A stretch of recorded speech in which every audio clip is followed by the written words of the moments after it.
just form a fucking wall. O'Neal deep in the post, lots of contact there. Oh, what a block by Wallace! What a jump ball! Pistons down 4, 12-8, 7:38 to play in the first. A burst from Rodney, stuck into the rim. Count that baby and a foul. Reggie inside for Andre and a dynamite dunk. And we're back here for another edition of the Palace of Pistons podcast. Aaron Johnson, Ryan Pay here with you. Brendan Johnson, MIA once again. Shocker. A big podcast. A big pod. Pistons have 3 new players on the team, and Brendan's not here. Nowhere to be found. And he also missed the draft preview.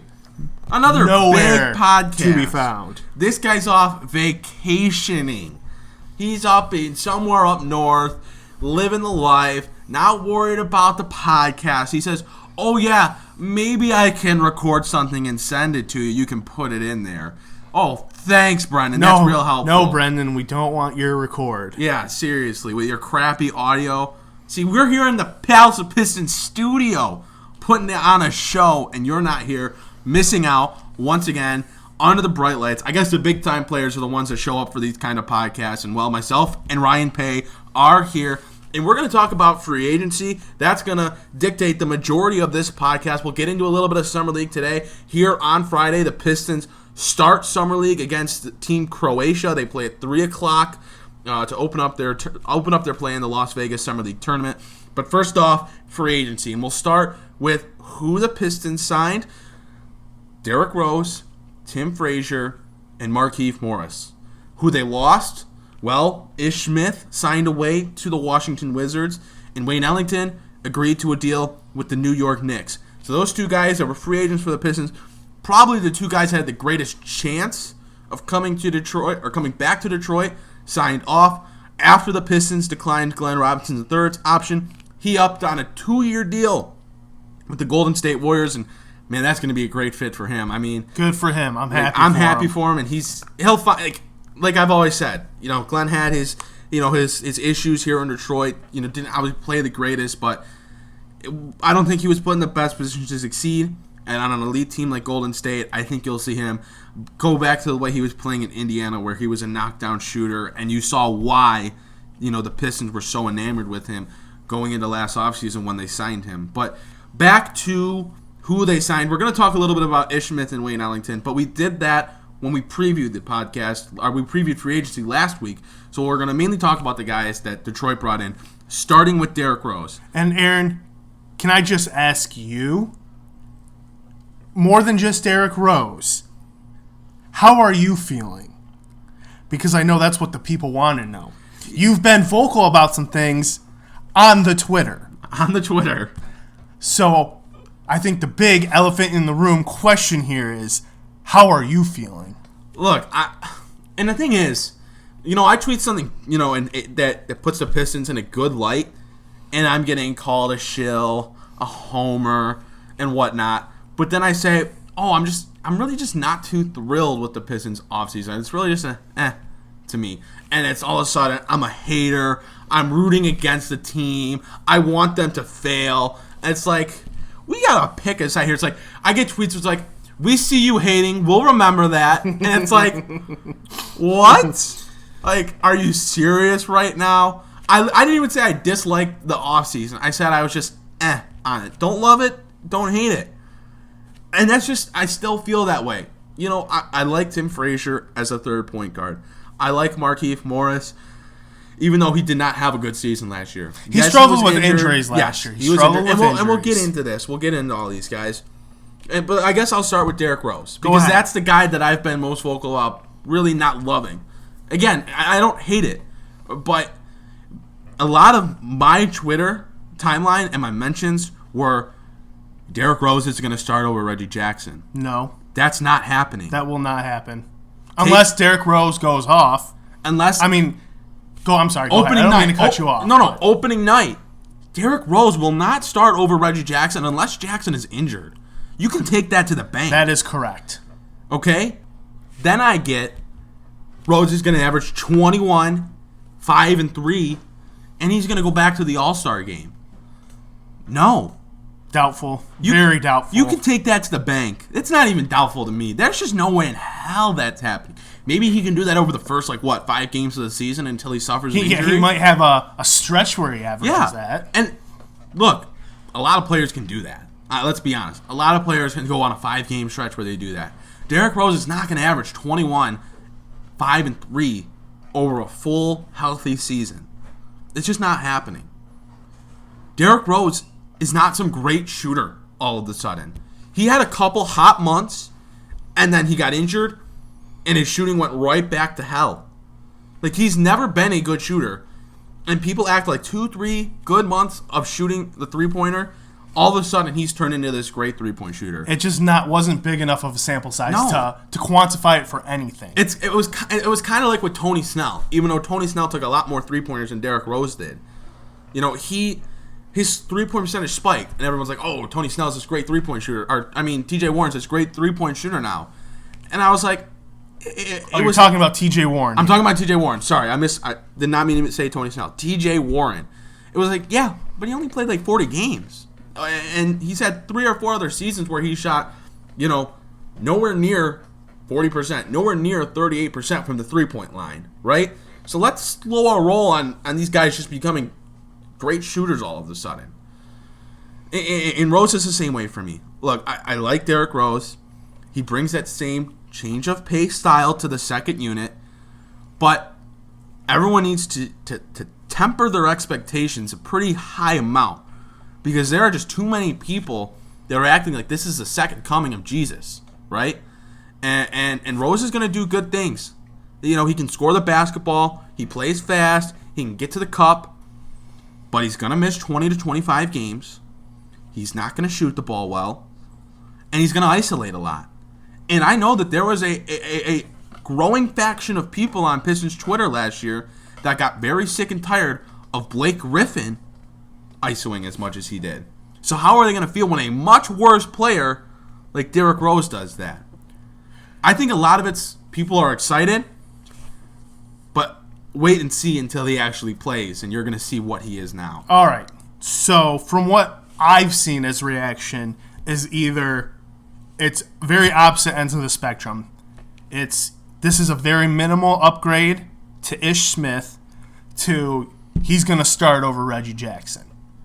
And my personal opinion is it's somewhere in the middle of that is how you should feel about Derrick Rose. I think Derrick Rose is more than a minimal upgrade over Ish Smith, but at the same time, he's not starting over Reggie Jackson.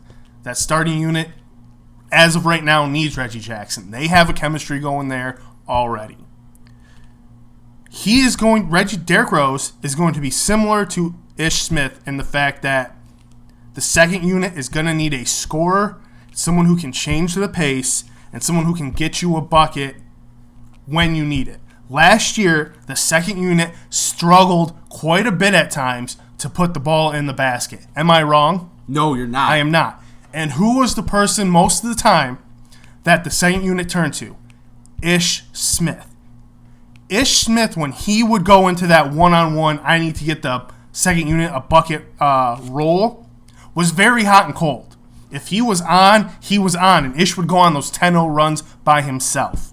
But if he was off, he was off. And he would just keep shooting and shooting and shooting, no matter how much he missed, no matter how much more it set the team back in terms of the game and how much they would start losing by more and more as the game went on. Ish didn't care. That's just what Ish was. And I think that's what Derrick Rose is going to be, but on a better scale. Derrick Rose is going to finish better at the basket. His shooting, that's very, very, very much a wild card, just like Ish Smith was. But at the end of the day, Derrick Rose is going to get you more buckets than Ish Smith was able to. Derrick Rose put up 18 a game last year. He's going to be able to finish at the rim and get buckets when it's needed. Is it going to have times when it's going to frustrate us because he's going to ISO so much and be so ball dominant? Yes. Especially if Luke is on that second unit. Right now, I have no idea what they're going to do with that starting shooting guard spot. And that brings me to what I wanted to bring up when we were talking about Rose is, what the hell is the second unit going to look like? What is the second unit? Because go ahead. In theory, Luke Kennard starts. I mean, I would hope. I would hope that Luke Kennard starts. But when you look at that bench, and right now, because they haven't signed a center yet, which Vincent Ellis reports that JaVale McGee, a key target for the Pistons, is waiting until what happens with the Lakers, whatever happens with them. He's waiting to see what goes down to see if he wants to go back to LA or obviously sign with Detroit or another team. But we know Detroit's interested. We know him and McGee have met. But right now, let's just say with the signing of Markieff Morris, they're bringing Morris in to be their backup 4. Let's say they slide Thon Maker up to the 5, and your bench is Derrick Rose, Bruce Brown, Sekou Doumbouya, Markieff Morris, and Thon Maker. Maybe they'll score a little bit, but they're not going to be able to shoot. Is there one above-average three-point shooter in that lineup? There is not. Unless Sekou, has spent this offseason and has developed this great shot. I think it's honestly right now for me, your bucket getter is Derrick Rose there. Your second option is Markieff Morris. And doesn't that scare you? It does scare me a little bit because of all the injuries and the decrease in level of play he's been at for the last year or two. But can he pull what I like to call the Antonio McDyess? Early in Antonio McDyess' career, he was electrifying. He was back to the basket, ball dominant. He could just take you off the dribble, high flyer, all the good stuff. Once Dice's knees went on him, that's when he turned into the mid-range jumper. Not quite three-point range, but he was just cold-blooded from the mid-range. Could not miss. And now I'm saying, does Markieff Morris take that type of step with his three-point shooting and his outside shooting now that he isn't quite the player he used to be when he first came in the league? I still think as long as he's able to get healthy this offseason, he'll be better than what he was the last 2 years. Injuries have really hampered him. But does he make that adjustment to his game where maybe he's not that he was ever dominant, but, he could get to the bucket. He was once the better Morris. He was definitely once the better Morris. There was a time when he could get to the bucket, he could do things on the post, but does he maybe change his way a little bit and improve his three-point shot, improve his mid-range, and that's where I can see your second option coming in. But it's on him and how he develops his game and changes his game, kind of like Griffin did. Does Markieff Morris take that type of step now? Right. And, when the Pistons traded for Marcus Morris, it was, Marcus is a decent player, but it would have been great if they were going to been able to snag the brother. That's what it was. If they would have been able to snag Markieff, oh, man. Because Markieff was once a bad dude. People really thought he was good, and he was only going to improve. And he was a serviceable player, but Marcus became the better player. Marcus definitely was the one who took that step. And he's still better now, and there's still some people that are hoping that Detroit signs him. And, hey, I would make room for him in the rotation. I mean, if Langston Galloway gets traded here and they free up that cap space, you never know what could happen. Because at the end of the day, Sekou's only 18 years old. What if they're like, hey, we really want a year. We don't want to put him out on the court just yet. Or in a very limited role. In a very, very limited role. We really want to take the time to develop him physically and work on his game with our trainers and our coaches. And then all of a sudden you have that free cap space. Tony Snell moves to the bench. Marcus Morris moves into the starting 3 spot. Oh my goodness, we have a real team here. My only other idea would be Markieff's a little bit older. Let's slide him up to the 5. He's starting to play the 5 more. Let's slide him up to the center spot. Let's put Marcus at the power forward spot off the bench. Thon, you're kind of out of the picture right now because you were abysmal in the playoffs. Wow. We're going to roll with the Morris twins in the front court off the bench. Bad boy records. Bad boy records, man. Here's my thing. Marcus is still a starting level player in this league. I know he was coming off the bench with Boston and doing that type of thing, but if he's going to take, let's just be honest, a step down right now from where Boston was, I believe he won't accept anything less than a starting role. I get playing with his brother will be enticing for him and being together out on the court, but I still think Marcus believes himself to be a starter if he's going to what is considered right now a lesser team. Here is my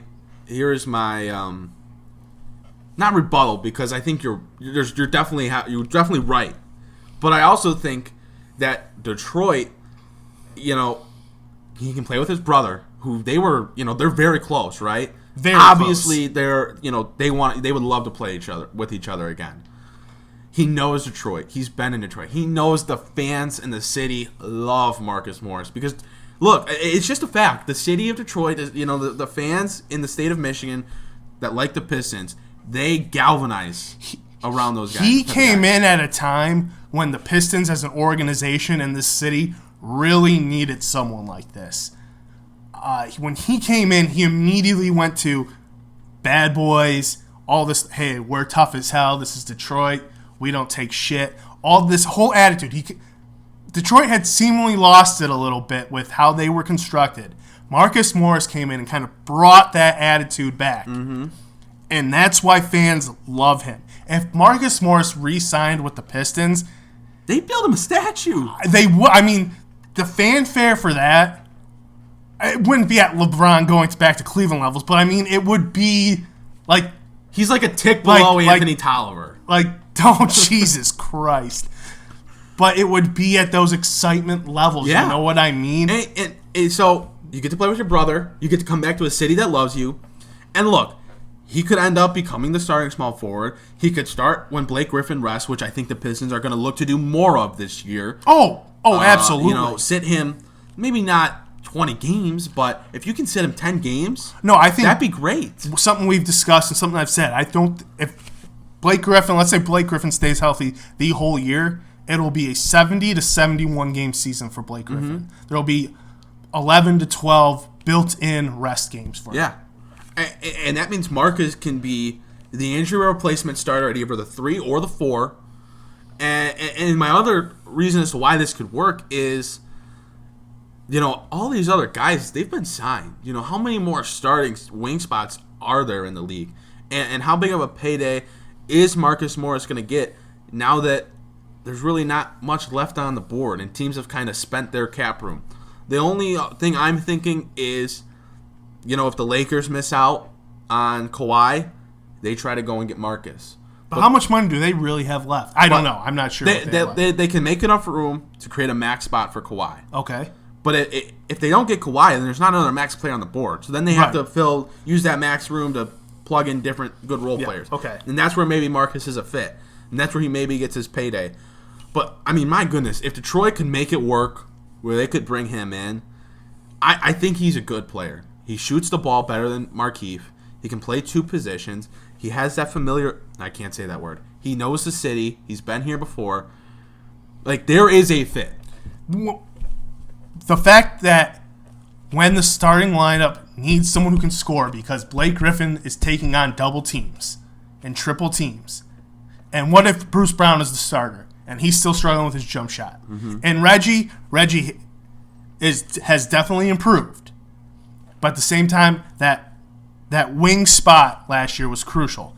Marcus Morris can hit that shot. I get it. As a team, you don't want to keep guys out of the rotation. You have Bruce Brown. You have Tony Snell. You want to be able to play Sekou. You want to give Luke a bigger role. But you're also trying to win. And signing Marcus Morris maybe pigeonholes Thon, pigeonholes Bruce somehow, it pigeonholes Sekou. I wouldn't want to do it to Sekou just because he has much higher potential than a Bruce or a Thon or a Tony Snell. But Marcus Morris is the better player. And if you're trying to win, you put the best player on the floor. And you guys, I can roll. Not that, because I don't think Marcus Morris is getting signed here unless, a big Langston move happens here. Mm-hmm. But I can roll with a lineup of Reggie Jackson, Luke Kennard, Marcus Morris, Blake Griffin, and Andre Drummond. And then I'm sorry, real quick. There's toughness there. There's leadership there. There are shooters there. There are guys who are willing to defend there. Guys who are willing to get gritty and grab some rebounds. Andre and Marcus. I can roll with that. That's Detroit right there. You know what I mean? Yeah, and then but what's your bench then? Because then you get your bench is tough. You're looking at Derrick Rose, Bruce Brown, Tony Snell, Markieff, and Thon right now. I'm telling you, unless Sekou goes ham in the summer league and then in training camp, if they were to make that type of move to bring in a Marcus Morris, that's absolutely telling you, hey, we're going to take our time with Sekou here. See, here's the thing. I would use a different bench lineup. There's a couple of different options. I would go Derrick Rose, Tony Snell, Sekou, Markieff, Thon.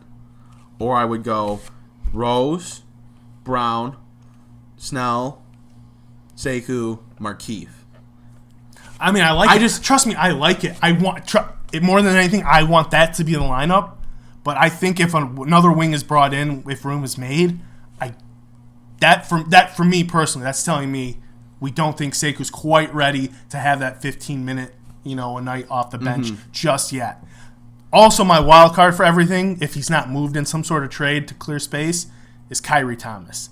I still think everyone on that roster needs to be alert that Kyrie Thomas could be on his way to an ascension into the lineup. Hell, and Svi, too. And Svi. Don't forget Svi. These are two guys that Detroit has been, when the Pistons had Darren Hilliard and Spencer Dinwiddie, because they didn't really like Dinwiddie until he moved on and became what he was capable of becoming. Brutal. But when they had these second-round guys, they weren't hyping them up the way that this organization and this front office is really talking the talk with Bruce, Kyrie, and Svi. They all are really loved by this organization. And, here's the thing. That's where bringing in a Marcus Morris doesn't make sense. That's where trading for Tony Snell doesn't make sense. Exactly. If you like all these guys, then you got to play them because they're never going to get there if they're just sitting on the bench and practicing. So it's either some smokescreen by the Pistons or Detroit's buying their time. Maybe they just think they're building great depth. But my concern with that is all these guys are going to play ahead of Kyrie and Svi as it looks right now on paper, and that depth may not happen if those guys don't get in and develop a little bit. Like you said, maybe it's a smokescreen. Maybe they're trying to blow smoke to hype those guys up in a possible trade scenario.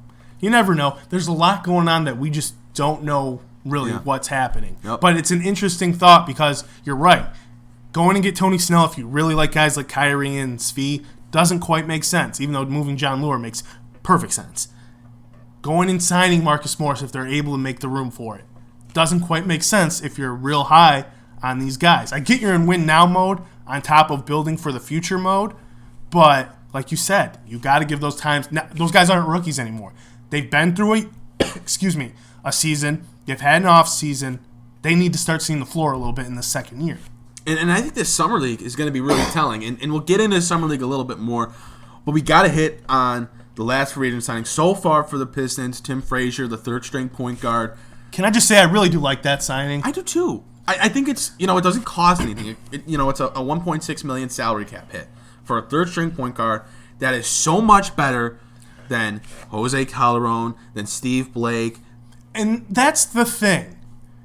Point guard depth in general. Solid starter in Reggie, an upgrade over Ish, and then when Derrick Rose takes his rest nights or does end up getting injured, you're not bringing in Jose Calderon. You're bringing in a very serviceable guy who can manage the backup load during those rest periods, during those couple games missed. Tim Frazier. I don't even know if there's a bold take. Jose Calderon lost the Pistons at least 5 games last year. So that's what I want to discuss. Don't you think that's what I want to say? We've discussed how the Pistons went 41-41 last year. And when you look at how the point differentials and everything about that, when Ish went down and Jose had to play, that cost the Pistons about 5 games. And now you're upgrading the backup point guard spot with Derrick Rose and Tim Frazier. If this team, isn't this going to be about a 45, 46, 47 win team, you think? At that point, with these type of upgrades? With these type of upgrades. Look, I'm not exaggerating. Just the runs that teams were able to go on when Jose Calderon had to play. Yes, I know. It completely changed the way the game was played. And Detroit knew that they were playing 4-on-5 with Jose Calderon on the floor. No doubt that was a 5-game difference. And with Zaza Pachulia. And now you've upgraded from Zaza. Now you have Markieff Morris in there. And I'm going to trust Thon right now. I'm going to trust Thon that Thon will provide a little bit more than Zaza would in that backup center position. Or, like you said, if they make that move to bring in a Marcus Morris and all of a sudden the bench is Markieff and Sekou and Snell or whatever. Or even if they end up with JaVale McGee. Or, I mean, if the JaVale McGee domino falls. It just got so much better in the backup roles than it was last year. And those backup roles, for as much as I appreciate Zaza and the leadership he brought and the toughness he brought to the team, there were a lot of times when he just hurt the team being out there. And Jose Calderon hurt the team every time he was out there. He just doesn't quite have it anymore. Now all those are upgraded, I think, quite substantially. And the Pistons may not be done yet. And they still may not be done. I'm going to hold out hope on Marcus Morris. I'm going to hold out hope on JaVale McGee. And I'm going to hold out hope on Bradley Beal. Stop it. Stop it. Oh, my man. goodness, that tweet sent me into a tizzy. I thought Pistons Twitter was ready to literally break Twitter. Go to Twitter headquarters and break Twitter. When Bradley Beal responded to the Markieff Morris tweet, Bad Boy Records, and Bradley Beal goes, yeah, let's get it, or let's go, or something, I was like, oh, everyone my God. Lost their minds. We all need to just reel it in a little bit. But hey, make it happen. Just make it happen, okay? Do it. Do it. Bradley Beal is not being moved. Do it. Until, at minimum, Washington brings a GM in, and then they offer him the extension, and he turns it down. So here's the crazy thing.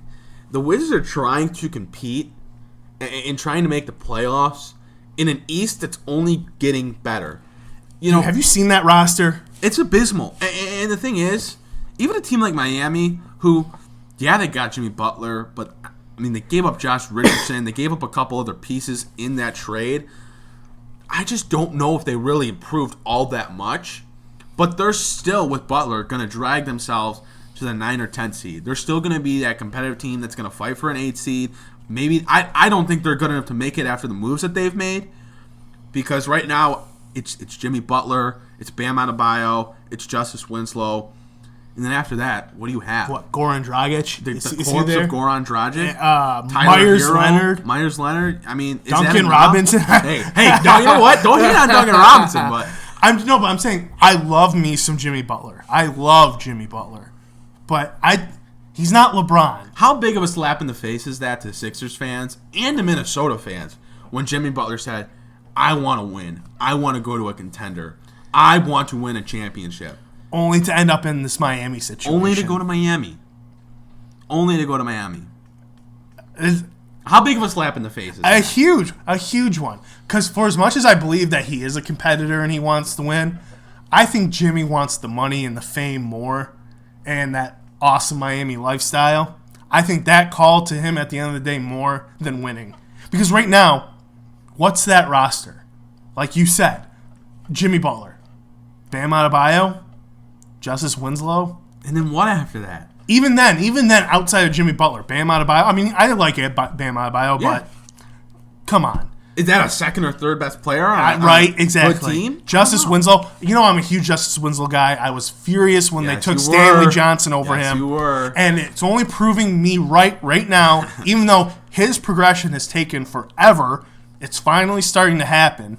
But at the same time, Justice Winslow is your second or third best player right now? What? Right. I mean, they lost Kelly Olynyk. Yes. Didn't they? I thought they did. I thought they did too. I don't know. I know a lot went down with that Miami trade, but still, so much giving went up down. Josh Richardson, Butler's only a marginal improvement, but yeah, I don't know. That Miami roster, it's just. And then they think they're going to trade for Bradley Beal. What are you going to trade for Bradley Beal? It was already a miracle that you got Butler, and you used your one major asset. If you can somehow lure Washington, and this really screws you in another sense, because getting Beal is great, but if you have to lose Winslow and Bam and God knows what else, Tyler Hero, like that'd be two guys and then me and you in the starting lineup with them, dude. Yeah, and I mean that's kind of the situation Miami is in, and they're so kept out that they got no shot in putting role players around Butler, and even if they somehow got Beal, they have no shot of putting role players around them. And it's not like Butler is some 25-year-old coming into his prime and has some time to let it build. He's 30. Yeah. It's now or never for Right. Jimmy Butler. Right. And Kind this of like could it's take now a or while. never for Blake Griffin. But at least, can we thank God that we have Ed Stefanski? Yeah. Can we just throw a thank you out Hey, to hey. Ed Stefanski? Shout out Ed. Shout out Ed. That with the limited cap space they've had and the tough contracts they have had on the books, he has made some really prudent and nice moves. That's why I was not disappointed with the offseason. I was just mellow by it. It was because the Pistons didn't have a lot of money to make moves. But in previous years with Stan Van and Jeff Bauer, who was doing an abysmal job that in is Phoenix, terrible. I want to talk about that for a minute, but let me finish my point on Ed. The last regime would have found a way to hurt the team. They would have spent all their money on, just, I don't even know who they would sign. They would think Ricky Rubio is a big enough upgrade over Reggie. And they would give him 3 years, $51 million. They would clear cap space. They would trade John Lure and give up 2 first-round picks with him to get off his money. And they would sign Ricky Rubio. But this front office was proactive before free agency even began and made a move before the draft to clear up a little bit, not clear up a little bit of cap space, but recoup some assets, address a need that they then wouldn't need to have to do in free agency. And then in free agency, they were able to get guys who, relative to market value, cheap deals. I don't love the Rose deal. I would have loved for it to have been a 1-year deal so Detroit could have as much cap space as possible next year, even though my mentions are it's a shitty free agent class next year. And yes, it's not a great one, but I'm all about Karis LeVert. But it's still, Rose is going to help. Tim Frazier's a upgrade over Jose Calderon, and Markieff Morris is another nice front court guy to have. And they still could get a JaVale McGee, who knows what else. But Phoenix, Jeff Bauer, wow. Yikes. I mean, does he? Yikes. You didn't always see it in Detroit because they were more about overpaying than not understanding what assets were. But my God, are they just doling out all the assets? That trade that they made with Memphis was honestly terrible. DeAnthony Melton and 2 picks for a worse player and a worse prospect in Javon Carter. And they gave up Josh Jackson, who I don't like. I don't think he's really ever going to be anything. But for a team like Memphis, they get an opportunity to take a swing at a guy like him and see if maybe that change of scenery helps. I mean, come on. Bro, every time I was reading about something Phoenix was doing, I was just like, what the hell is happening right now? Jeff Bauer is a disaster. And really, it's not my place to judge anyone in an NBA front office because I'm just a bum behind a mic on a podcast. But my goodness, I feel like anyone could be like, these moves are just Not mind-numbingly bad. ridiculous. I mean, I feel really bad for all the Phoenix people out there. I am glad he is no longer here. Yeah, seriously. My goodness. I mean, seriously. Maybe Stan what Van the Gundy hell? was actually, maybe he was still bad, but maybe Stan was at influenced least, by you're not Jeff. going to send him 3 picks. You're going to send him 1 pick. I mean, Right? God knows what Jeff Bauer would do if he was solely in charge. Well, we're seeing it in Phoenix, but if it would have happened in Thank Detroit, God we dodged my that goodness. bullet. Oh, my gosh. So, we've talked about free agency. Let's talk about, just for a minute here, the guys that they lost. Ish Smith, Wayne Ellington. Thoughts on losing them? I mean, I liked Ish. I think everyone in Detroit liked Ish. Reading his goodbye little memo on Instagram or whatever, that was tough because he finally found a place to be more than, half a season, full season. He was a solid backup, but at the end of the day, I feel like they upgraded. So for only $1.5 million more a year, so for me, that's a win. I think Ish will be just fine in Washington or wherever he signed. Ellington had no chance of coming back. The second they signed him, of course, I thought maybe he could come back, but in retrospect, hindsight being, we really should have realized that was just a rest of the season deal. I mean, right after they drafted Sekou and traded for Tony Snell, the writing was kind of on it the was wall. on the wall. That was a guy who That was an audition. that was an audition And for he him got for the paid. rest of the league, and he got paid. Good for him. Good for him. I mean, he was here, and his shot was either fantastic or it was piss poor. I mean, There was no middle ground there. I enjoyed watching him, but the writing was really on the wall with him. Yep. He wasn't coming back. I'm happy for him that he got paid. The audition in Detroit worked out for him. I feel Detroit fans should remember him pretty respectfully and fondly. He had some real good moments here. Absolutely. To help this team get to the playoffs. So I'm not mad at him. I'm not mad at Ish. I enjoyed watching both of them here in Detroit.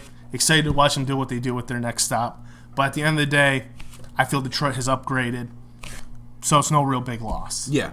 Yeah, you're going to miss Ish. Ish was, one of the guys that early on in my journalistic career took the time to talk to me, and I was able to interview him, and he was really nice, really friendly, didn't just give those cliche answers. He actually talked, and gave me some real insight. So I really have always had that appreciation for Ish, even if I was critical of his play on the court at times. So I'm excited to see what he can do in Washington, where for the time being he's going to be the starter. And Wayne, I really can only echo what you said. You got to be fond of what he did, whether a shot was on or off. He helped this team. He gave them a look at what a true wing looks like, even though he was too small to be their small forward. But a guy that knocks down shots, competes defensively, maybe isn't the best defender, but at least tries. And he was a good veteran. He was a guy that you would never have an issue with. There was never any rumblings of Wayne Ellington causing an issue. No. Right? No. So, good luck to both of them. The Pistons, though, today, on Friday here, they open up Summer League. 3 o'clock against Croatia. The excitement is through the roof with this fella to my left right now. Summer League is my playoffs. Forget the playoffs. Give me Summer League. But last week on the podcast, we talked about both Kyrie Thomas and Svi Mykhailiuk both getting reps at point guard. The Pistons come out and they say Bruce Brown's going to get reps at point guard. So, really, I mean, we just try to show. We just try to cover ourselves, and the Pistons go, "Oh yeah, no, actually, Bruce is going to get." That just goes to show that nobody has any clue what they are thinking inside that Detroit Pistons headquarters. No clue, because it just seemed obvious that it was going to be a guy like Svi trying some reps, maybe Kyrie Thomas getting some reps, but no, here comes that curveball. It's Bruce Brown getting the reps. So Tim Forkin did a great video breakdown. Fantastic. Great video breakdown on the Summer League roster. It's on our new YouTube page. You can go look it up. You can look up Palace of Pistons on YouTube. It'll show up. You can look up Detroit Pistons Summer League roster on YouTube. It'll show up. Whatever you do it, look up Palace of Pistons. Go to the channel. Watch the video. You can also watch Tim's full-on breakdown on Sekou.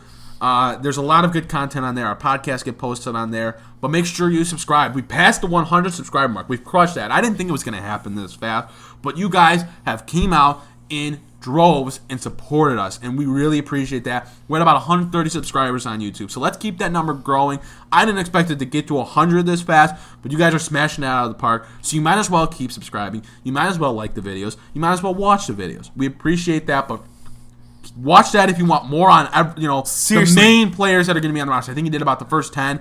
Jordan Bone wasn't listed on the Summer League roster that the Pistons announced, but they're waiting until July 6th for him to be able to, for that trade to be official and for him to be able to play. So you're not going to see Jordan Bone today, but you'll see him hopefully tomorrow and in the rest of Summer League. But look, let's just give a little game preview for today. Let's go over what we're hoping that starting lineup is. I'll let you go first. The starting lineup I would like to see. Oh man. Well, if it's going to be Bruce Brown at point guard, then I guess Bruce Brown at point guard. Mm-hmm. I want to see Sekou running 3. I want him on the wing to start. Obviously, they'll move him inside to the 4 types position. I think Kyrie Thomas gets the nod at the 2. Benny Boatwright's probably taking the nod at the 4. Maybe the 5, because they don't have a center on the roster. Matt Costello. Oh, Matt Costello is your center on the roster. Forgive me. But after that, I don't know who the 5th starter is. What do you think? Does Svi bump in there? See, that's what I think. I think Sekou's going to play the 4. I think Benny's going to play the 5. And my lineup would be Bruce Brown, Kyrie Thomas, Svi Mykhailiuk, Sekou, and Benny Boatwright. I can get down to that. If they go with Sekou at the 3, then I think it'll be Bruce Brown, Svi Mykhailiuk, Sekou Doumbouya. I'll get that down eventually. No, you will never get that down. No, just give me time. Please, just give me time. Sekou at the 3, Benny Boatwright at the 4, Matt Costello at the 5. But I think they're going to try to get as many guys that they have under team contract, not, on a training camp or summer league contract, whatever. But I really think Sekou's going to have to play the 4 because they also have DeVitis with them, and they also have two-way Lewis King with them. Those are two small forwards, you know. I think Sekou's going to play a lot of 4 in summer league. That's just unfortunately how it's going to be for him. But it might be good for him to get that now because he may end up But if that's how there. they project him, then that's fine. Yeah. But just from what I've seen to be reading and seeing, I feel like they want to see him at the 3 too. Yeah, which is what I want to see. I do too. I need to see both. But definitely. You know, it's just tough with the roster. It's a lot of wings. It's a ton of wings. So, and he's the biggest of them all with the best wingspan. So he'll probably move to that 4. You're right. But I would love to see him start at that 3 position, see what we've got going on there at first, move him into the 4 back and forth. Because like you said, we got to see DeVitis, Servetus, we got to see Lewis King. Let's get a little funky here. Give me your lineup you want to see the most. My lineup I want to see the most? Yeah. Jordan Bone at point guard. I want Kyrie Thomas at the 2. I want Servetus at the 3. I want Sekou at the 4.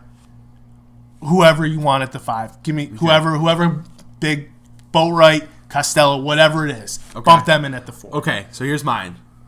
Jordan Bone, Kyrie Thomas, Bruce Brown, Svi Mykhailiuk, Sekou. Oh. Give me small ball. Small ball. And let's just see where it goes. I appreciate that a lot. Or if you want to go, bump out Jordan Bone since he's just a 2-way guy, and you want to go Bruce Brown, Kyrie Thomas, Svi Mykhailiuk, DeVitis, Servetus, and Sekou. Let's see that. I want to see those guys on the main roster. I want to see some Sekou, small ball 5. I want to see these different, Kyrie, Bruce, V, getting reps at point guard. I want to see what position DeVitis plays well. Yes, he was a 3 overseas. Is he going to be that here in America? Is he going to be more of a small ball 4? Is he going to be that, not Blake Griffin power forward, but is he going to be that 4 that handles the ball, shoots it, initiates the offense? Can he do that? I want to see it all. Like, they just need to get funky as hell. The things I'm excited for are how has Bruce Brown improved his jump shot, but more so, how is he when he attacks the rim? How is he? His finishing at the rim was a struggle last year. I can work with another year of his jump shot being a work in progress as long as it's improved a little bit. Jump shots don't just come overnight. Right, and that's what people are acting like they saw a couple videos of Bruce shooting, and they're like, I know. Bruce is going to shoot 37%. Jump shots, slow down. And outside shooting does not come overnight. As long as it's made some strides, I can live with that for another year, as long as his finishing at the rim has improved. Because he's got a lot of explosion in athleticism. He can finish. He should be finishing at the rim at a better clip than he does. How has Kyrie Thomas improved? What's he done? Because he's got a way better offensive repertoire right now than Bruce Brown. I want to see Jordan Bone. I think Jordan Bone is very good. I mean, for what he is. Mm-hmm. I'm not saying he's a starter or anything like that. But for what he is, I'm excited to see him. And then, if nothing else, if everything else fails, I just want to see Sekou dominate. Yeah. That's at the end of the day. That's the most important. So, James Edwards of The Athletic did a couple great profiles on Bruce Brown and Svi Mykhailiuk. Make sure to go check those out because those are two guys I'm really excited to see how they improved. But, I mean, the Pistons can get really funky in Summer League, and they could still win the whole dang thing. Oh, absolutely. I feel like this team is very good. Ungodly talented. For a Summer League roster, I feel like this is a very, very good roster. And there are a couple other really good rosters. Absolutely. I'm trying to think of the team. Is it? No, it's not New Orleans. I don't know. There's another really, there's a team that I really like. But the Pistons, I mean, they have 6-7 guys on contract that are going to be down there. Mm-hmm. Bruce, Kyrie, Svi, Sekou, DeVitis, Jordan Bone, Lewis King. Those are 7 right there. And I feel like I'm missing one for some reason. Well, those are 7 that are either on the team, were drafted, and maybe are going to be stashed for a year, or 2-way. So those are the guys that eventually are either on contract now or will. That are possibly part of the plan. Yeah. Here. So, where's our boy Matt McQuaid in this equation? Well, Brennan's boy, Matt McQuaid. Not our boy. He'll get his time. I mean, for him, it's about 3-and-D. For Matt McQuaid, for all you Michigan State fans who are juiced and excited to see Matt McQuaid, I would say unlike Aaron and I, but so be it. Yeah. But for him to succeed right now, it would be how does he play defense? Because he's billed as a good defender. Does that translate to the NBA? And then how does his 3-point shooting pan out in this Summer League. Does he have a good shot? Does it translate to the NBA? Is he able to get open off screens and such to get his shot? I think that will determine whether he gets a G League invite, and is put on that team and with the option of being able to play on the main roster, or do we find him overseas playing somewhere in Europe? And he's really going to just have to kind of follow the path that Duncan Robinson took last year with the Miami Heat. He didn't touch the ball a lot, but when he got it, he was an effective shooter. He went and rebounded, and he defended as best as he could. And if he's knocking down his shots, that's the large majority of the battle for a guy like McQuaid. Because a guy like McQuaid is going to be used coming off of screens, quick trigger shots, and if he can hit those, and then he's a capable defender, and I know a lot of Michigan State guys have talked about how McQuaid got better at getting to the rim, but he's just not going to be in that kind of role in Summer League. I just don't see that as his role There's right now. too many guys that are going to dominate the ball. They're going to want to see him shooting from the outside. I mean, I'm worried about... He was shooting, 44-45% at one point in Michigan State. They're going to want to see that translate to the NBA. Yeah, and I'm worried about the guys that are actually going to be on the roster getting enough touches.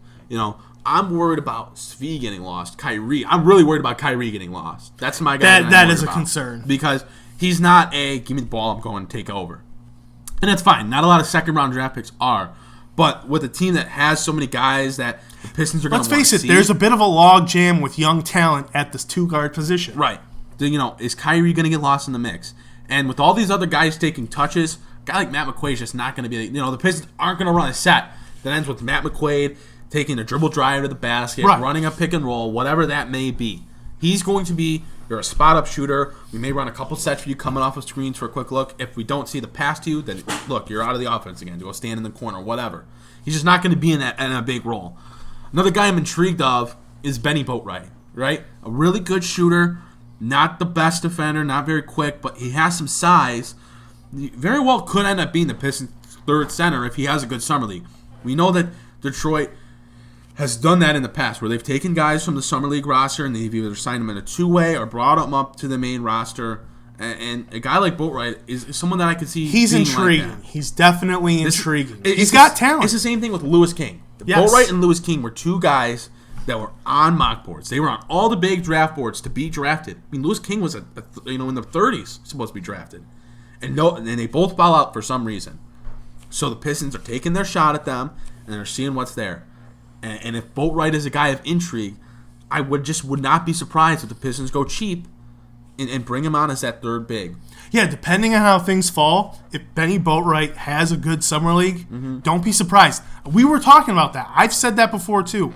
Don't be surprised, depending on how these dominoes fall the rest of the way in free agency, if Benny Boatwright has a good summer league season and is given the invite to, hey, come on, you're going to be our third backup center, Like, you're going to be that guy.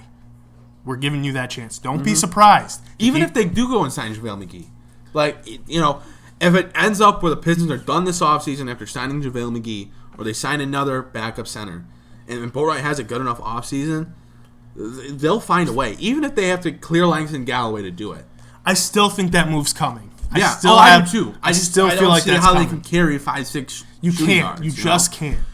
So we'll see with that. But hey, no Brendan, no problem. No Brendan, no problem. Good podcast, Ryan. I enjoy talking to you. I was excited to talk about the free agents, summer league. It was a great discussion. I'm glad we had it. Yeah, I am too. So Brendan, don't even come in next week. We don't need you. We don't. All right, let's be honest. And you know what? Go back up north. Go sit and do whatever you do. Whatever you're doing. We just don't. You know what? We don't need you to call in. We don't need you to send me a recording. I just don't need it. Okay? You have a great vacation. Ryan and I are going to continue to hold down the fort. And Aaron is not having it. And we're going to continue to enjoy. Well, actually, we're going to start to enjoy some Detroit basketball, because Detroit basketball returns today. I'm excited. I am so excited. So stay tuned on Palace of Pistons on Twitter. I'm going to have a ton of stuff up today. He's going to be tweeting every 2 seconds. Literally every 2 seconds, whether it's on @Palace of Pistons or @AJohnson NBA. I'll have video of it today. I'm probably going to have some stuff up on YouTube from Summer League throughout the tournament. And you know what? Follow Ryan too, because I know Ryan's going to be watching, and he's going to bring a different perspective to him. You can follow him at Ryan Pay. We're not going to give you Brendan's this week because if you really care about Brendan for some reason, you can find it on your own.